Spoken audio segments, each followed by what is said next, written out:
who. This one I don't think that I have something too much to show you. However, I just want to introduce one more structure that you may want to use if you want to emphasize about the subject or the people or the person that we want to mention. For example, who do you want to travel with? Okay? When they ask you about the place that you want to go in the future, and there is maybe one prompt, like who do you want to travel with, or you want to travel alone? And one of the structure here is it is who. Well, it is my boyfriend who I want to travel with, since we have many things in common. So it is also the way to answer the question who. Okay, nothing too special. However, it is just the structure that you may want to put the person or the people that you want to emphasize at the very beginning. And I think it is a good way to answer this one. It is my boyfriend who I want to travel with, or who took this picture. One of the questions that you may have seen before, it is described about a picture, okay, or a photograph in your house, and who took this picture is one of the prompts. Well, it was my father who took this picture while I was riding a horse on the grassland, for example. So it is another structure, not too special, but then you may want to use in case you haven't known it or used it before.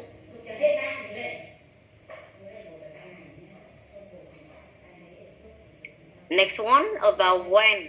Just pay attention to some grammar points that I mentioned at the beginning of the class.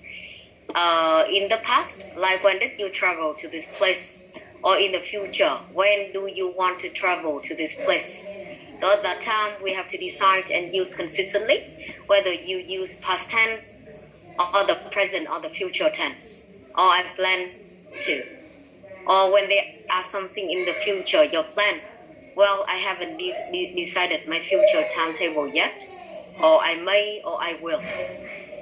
Okay? So in this one, it is not any difficult in terms of the structure.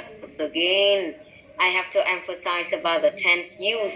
You may think that, oh, it's too easy for you to use, but the teachers talk about that a lot.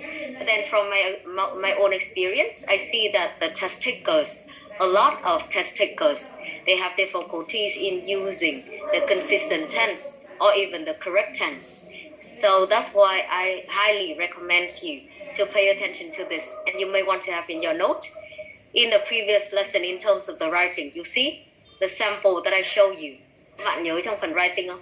Writing là được viết rồi, được nhìn lại rồi nhá, trước mặt mình luôn. Chứ còn khi nói nó còn kiểu impromptu, nó là spontaneous thì còn kinh khủng hơn.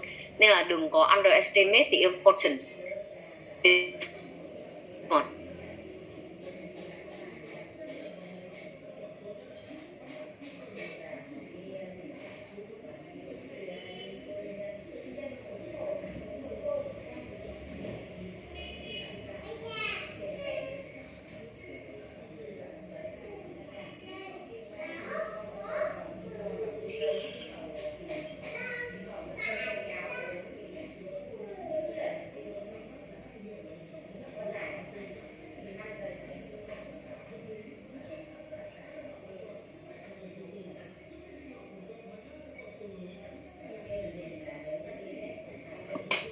Okay, so it is about when that we have here.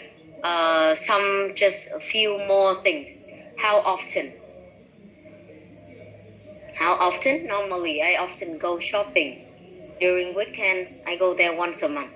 Thì thường đây là cách trả lời kiểu mình có cảm giác dễ nhất ấy. Nhưng thực ra nó lại không có cảm giác là tự nhiên đâu. Ví dụ người ta hay hỏi là mày có hay đi xem phim không ấy. Nói thật với các bạn nhé, là thường mọi người cũng trả lời kiểu tao hay đi một tuần một lần, rồi một tháng một lần cái thứ, thì làm sao mà được, trừ phi em là fan của những cái chương trình hoặc là những cái bộ phim bom tấn, hoặc là em biết là nó là premiere thì em sẽ ra em xem vân vân các thứ thôi. Chứ thường những cái câu hỏi mà hỏi về frequency mình thấy không thể trả lời một cách chắc chắn được, trừ những việc như là bọn mình đi làm, bọn mình đi học có giờ có giấc cố định thì không nói được gì rồi, đúng không? It depends. Whenever I need to buy some daily necessities, Central Market won't be my priority, for example. It's just a way. You may want to take as a reference. I do not mean that they are just 3 ways. Once again, they are just examples. Or it depends whenever I am in the mood for pizza. Pizza Hut will be my first choice, for example. Okay, so some way for you when you answer the question about how much, how often.